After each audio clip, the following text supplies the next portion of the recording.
কি করছিস? ঘাস মারার ওষুধ দিচ্ছে মামা ভাগনা দিচ্ছে।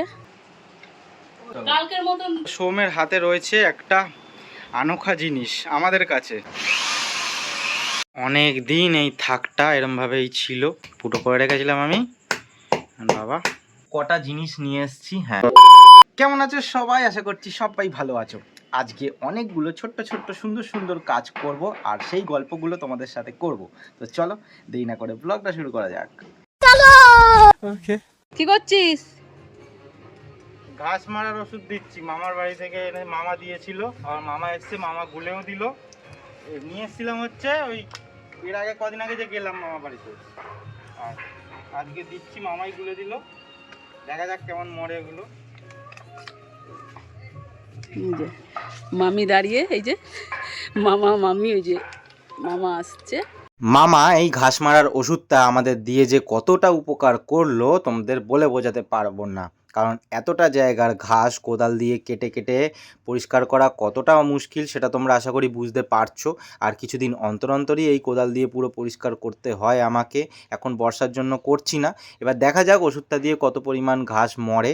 মামা বলল একদম মরে যাবে। এইবার মামা আমাকে দিল কেন? মামার কিন্তু অনেকগুলো পুকুর আছে, আর পুকুরের পাশে যে গাছগুলো হয় সেই গাছগুলো মারার জন্যই এই ওষুধগুলো ইউজ করে।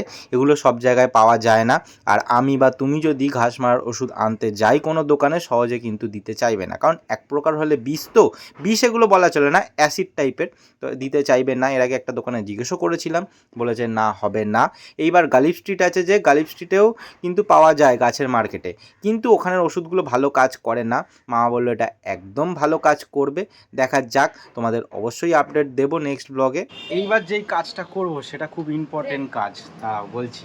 প্রথমে সোমকে দেখাই। এবার সোমের হাতে রয়েছে একটা আনোখা জিনিস আমাদের কাছে। তো দেখি সোম একটু ড্রিলটা দেখা। তো এই যে সোম কিনেছে ড্রিল নতুন, আমি আনবক্স করলাম। তো দাঁড়াও, এইখানে ইকুইপমেন্ট দেখাই। দেখো এই যে বক্স দিয়েছে, কোম্পানি কি দেখি, আইবেল।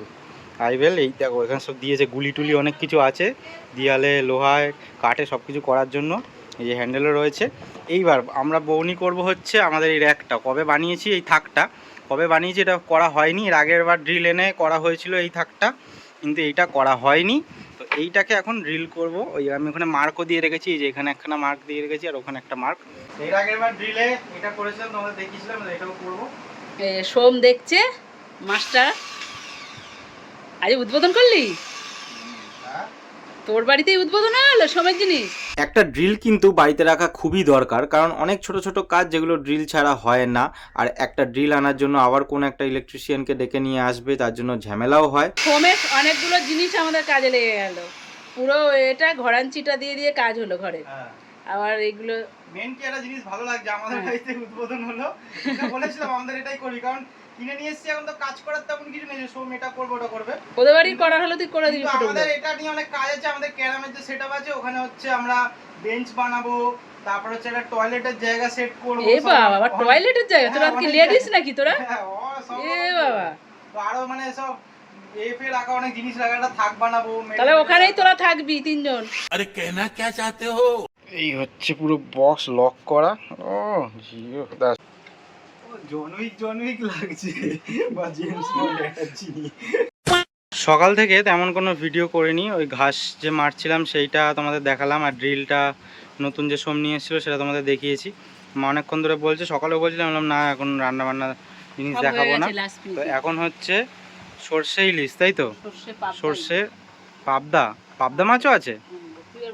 হ্যাঁ, তো ইলিশ আর পাবদা মাছ হচ্ছে। তো যেহেতু আমি ইলিশ মাছ খাই না, বাবাও খায় না, তো হচ্ছে ওই যে লাস্ট ফিনিশিং দেখালাম তোমাদের। দেখো বাড়ি চলে যাচ্ছে, কালকে এসছে এখন চলে যাচ্ছে। এই যে ভাইয়ের বউ বেরোচ্ছে, শুভ যাচ্ছে লন্ডির মোড়ে ওদের গাড়িতে তুলতে, ভাইও বেরিয়ে গেছে, চলে যাচ্ছে। বাড়ি ফাঁকা, টাটা করে দে। হ্যাঁ ঠিক আছে।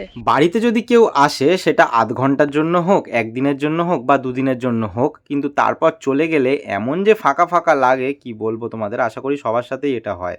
এইবার যে কাজটা করব, এই কাজটার কথা ভেবেই মনটা ভীষণ খুশি হয়ে গেছে। ঠিক আছে, বলে ফেলি।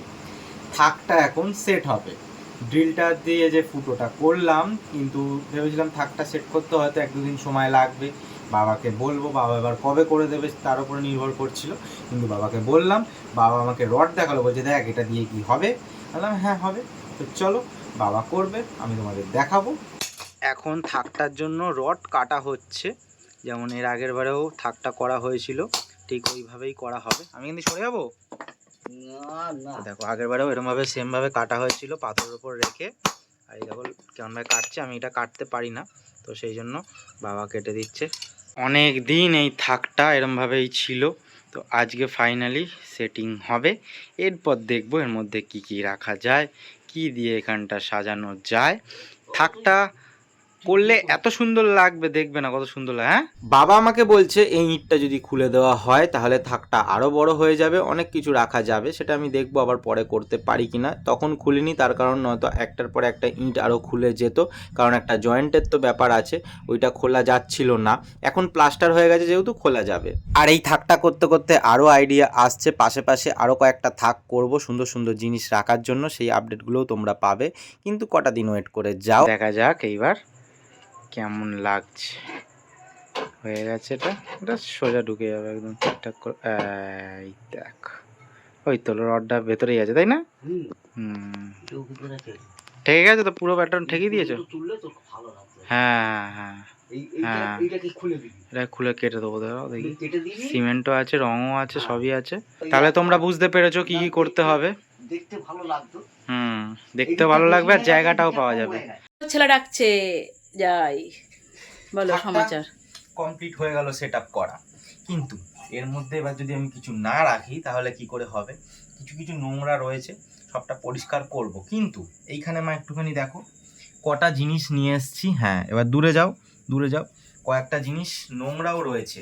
এইবার আমি ভাবলাম যে এইখানটায় ঝটপট করে অনেক কিছু সাজিয়ে দিই। সাজানোর অনেক জিনিস আছে, পুরো এই জায়গাটা ভর্তি হয়ে যাবে। খালি একটাই প্রবলেম, আমি যদি এদিকে মাথা করে শুই তাহলে আমি সব জিনিসগুলো দিতে পারবো। কারণ আমাদের শোকেসে যত শোপিস আছে বা যত মূর্তি আছে সব ঠাকুরের, নয় কৃষ্ণ ঠাকুর, নয় গোপাল ঠাকুর, নয় কালী ঠাকুর, নয় শিব ঠাকুর, সবকিছু। আমি মাথা করি এই দিকে, কেদারনাথের এই যে মাথা করি এরকম, পা হচ্ছে এরকম, তাহলে আমি কি করে ঠাকুর এখানে রাখবো? তো হবে না। সেই জন্য আমার পায়ের কাছে আমি থাকবো, সেটা হতেই পারে। তো এই দেখো, এই একটা আমার ছবি রয়েছে যেটা শোকেসের মধ্যে ছিল, এটা আপাতত এখানে রাখা যেতেই পারে। আর কিছু কিছু এই যে শোপিস রয়েছে এগুলো আমি এখানে এখানে রাখতেই পারি। আপাতত এই জিনিসগুলো দিয়ে থাকটাকে সুন্দর করে তোলার চেষ্টা করলাম, পরে দেখি কি কি রাখা যায়, অন্য কিছুও রাখবো। আজকের ভিডিওটা এখানেই শেষ করছি। কেমন লাগলো অবশ্যই জানিও, আশা করি খুব ভালো লেগেছে। থাকটা হয়ে আমার আনন্দটা আরও বেড়ে গেছে, দ্বিগুণ হয়ে গেছে। এবার দেখবো পরে পরে আর কি সাজানো যায়। আজকের জন্য টাটা বলছি, সবাই ভালো থেকো, সুস্থ থেকো, সাবধানে থেকো।